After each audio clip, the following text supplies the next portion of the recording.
So, paano nga ba gawin ang ganitong lantern? So, ngayon, ito ang ating gagawin at ipapakita ko sa inyo how to make a lantern light. So, ang gagamitin nating material ay ambaw. So, 10 pieces po siya lahat. Kaya, let's go! Ito na po ang ating gagawin. So, by the way, may lights po siya. At ganito siya, paglagyan mo siya ng line. So, wonderful, diba? Ang cute. Tapos, lalagyan mo siya ng tassel sa baba. Sa ganyan yan siya. So, pretty. So, paano ba gawin ng ganito siya? Paano siya i-fold? So, yan ang ating gagawin at ituturo ko sa inyo. So, malayo.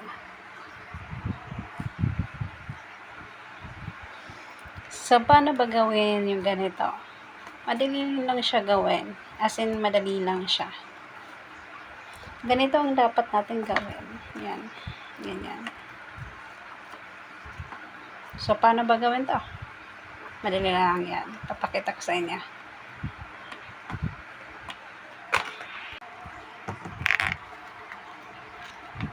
And fold.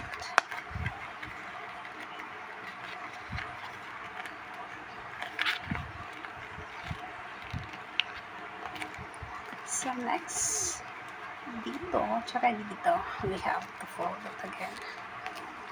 Here. So, yan.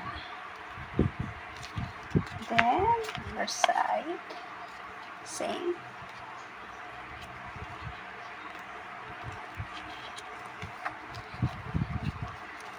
Another.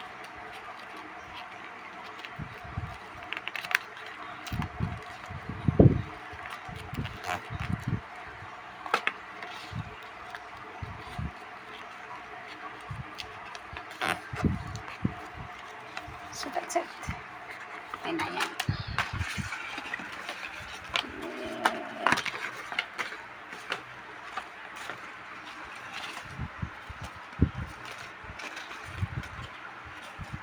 So, ganito ang gagawin natin. Ipagdidikit natin yan.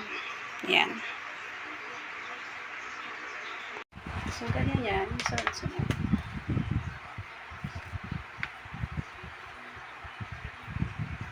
Stick.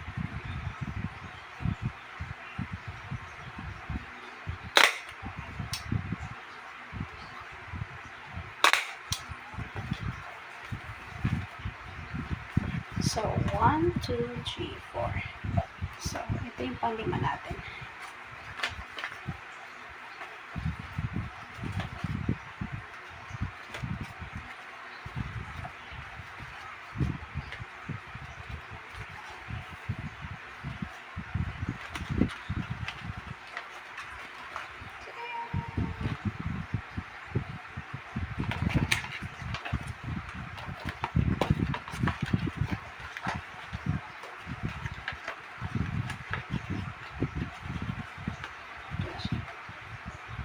Next ay, syempre, ganyan.